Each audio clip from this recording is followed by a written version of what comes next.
யோசேப்பு எகிப்துக்கு கொண்டு போகப்பட்டான். பார்வோனுடைய பிரதானியும் தலையாரிகளுக்கு அதிபதியும் ஆகிய போத்திபார் என்னும் எகிப்து தேசத்தான் அவனை அவ்விடத்திற்கு கொண்டு வந்த இஸ்மவேலனிடத்தில் விலைக்கு வாங்கினான். கர்த்தர் யோசேப்போடே இருந்தார். அவன் காரிய சித்தி உள்ளவனானான்.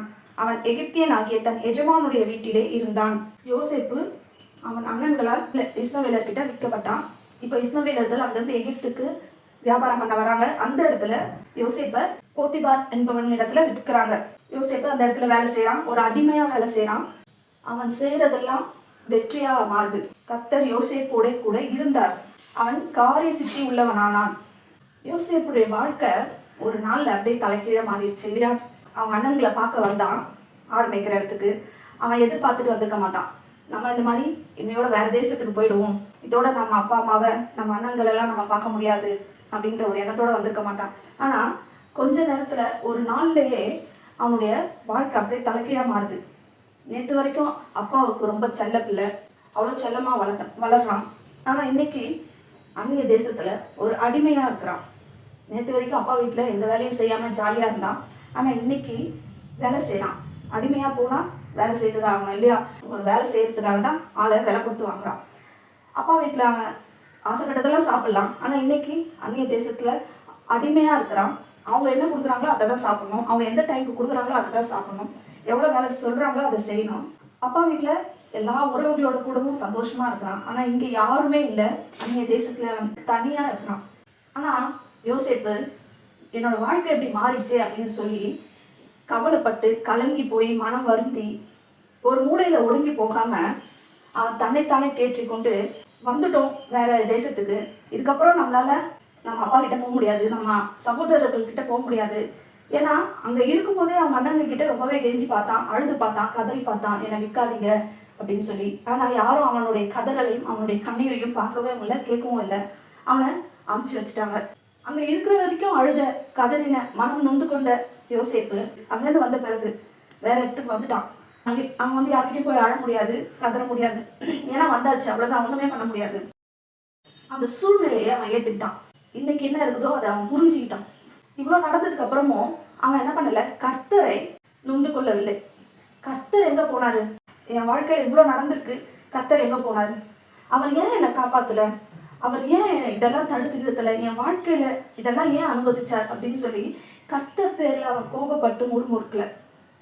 கர்த்தரை ஒரு நாள் அவன் திட்டவே இல்லை. மாறாக அந்த வாழ்க்கையை அவன் ஏற்றுக்கொண்டான், அந்த சூழ்நிலையை அவன் ஏற்றுக்கொண்டான். நடந்ததையே நினைச்சு நினைச்சு நினைச்சு கவலைப்பட்டு கொண்டிராமல் அவனுக்கு கொடுக்குற வேலையை அவன் வந்து அழகா செய்தான். அவன் காரிய சித்தி உள்ளவனானான். அவன் செய்யற வேலையெல்லாம் வெற்றி. இன்னைக்கு அவன் வந்து அடிமையா இருக்கலாம், ஆனா அந்த வசனம் என்ன சொல்கிறது? கர்த்தர் அவனோட கூட இருந்தார். கர்த்தர் யோசேப்போட இருந்தார். இன்றைக்கு நிறைய பேர் பண்ற தப்பு என்ன? எனக்கு ரொம்ப கவலையா இருக்கு, எனக்கு மன கஷ்டமா இருக்கு, எனக்கு இந்த மாதிரி வாழ்க்கையில் இப்படி நடந்துருச்சு அப்படி நடந்துருச்சுன்னு சொல்லி இப்போ இருக்கிற அந்த வாழ்க்கைய அவங்க வாழாம இதுக்கு முன்னாடி அவங்க வாழ்க்கையில நடந்த காரியங்களையும் நினைச்சு நினைச்சு வருத்தப்பட்டு கலங்கி கொண்டு இருக்கிறாங்க. ஏதோ ஒரு கஷ்டம் வந்துருச்சு, அந்த கஷ்டத்துல இருந்து நம்ம என்ன பண்ணணும், வெளியில வரதான் பார்க்கணுமே தவிர திரும்ப திரும்ப அந்த கஷ்டம் இவ்வளவு நடந்துருச்சு அப்படின்னு சொல்லி அதை குறித்தே யோசித்து கொண்டு இருக்கக்கூடாது. இப்போ யோசேப்பு அண்ணன் இப்படி பண்ணிட்டாங்களே, அண்ணன் இப்படி பண்ணிட்டாங்களேன்னு சொல்லி அதை குறித்தே அவன் யோசிச்சுட்டு இருந்தான்னா அவனால இன்னைக்கு அந்த வேலையை செய்திருக்க முடியாது.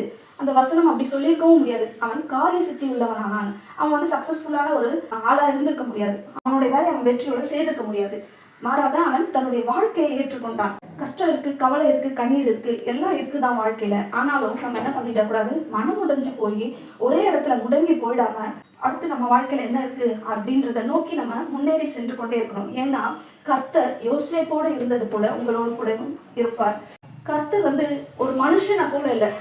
மனுஷன் நம்ம நல்லா இருந்தா கூட இருப்பான், நமக்கு ஒரு கஷ்டம் வந்துன்னா நம்மளை விட்டுட்டு போயிடுவான். ஆனா நம்மளுடைய கர்த்தர் அப்படி இல்லை. நம்ம நல்லா இருந்தாலும் நம்மளோட கூட இருப்பார். நம்ம கஷ்டப்படும் போது இன்னும் அதிகமா நம்ம கூடவே இருந்து நம்மை சுமந்து கொண்டு போகிறவரா இருக்கிறார். அந்த கஷ்டப்படுற நேரத்துல அவர் நம்மளை விட்டு விலகிட மாட்டாரு. அந்த பிரச்சனை நேரத்துல, அந்த பலவீனத்தின் நேரத்துல உங்களை பலப்படுத்த உங்களோடு கூடவே இன்னும் அதிகமா உங்க கூடவே இருப்பாரு. அப்படி கர்த்தர் அவ்வளோ நல்லவரா இருக்கிறார். கர்த்தர் வந்து ஒரு மனுஷன் அல்ல உங்களை விட்டு ஓடி போக. யோசேப்போடு கூட கர்த்தர் இருந்தார். அவன் காரிய சித்தி உள்ளவனானான். அப்போ அவனுடைய கஷ்டத்தின் நேரத்துல கர்த்தர் அவனோடு கூட இருந்தபடினால அவன் வெற்றியாய் செயல்பட முடிந்தது. அதுவும் இல்லாம அவனுடைய பழைய வாழ்க்கைய, பழைய காரியங்களை நினைச்சு கவலைப்பட்டுட்டே இருக்காம புதிய வாழ்க்கையில தன்னை நிலைப்படுத்தி கொண்டு அதுலேயே கவனம் செலுத்துகிறான்.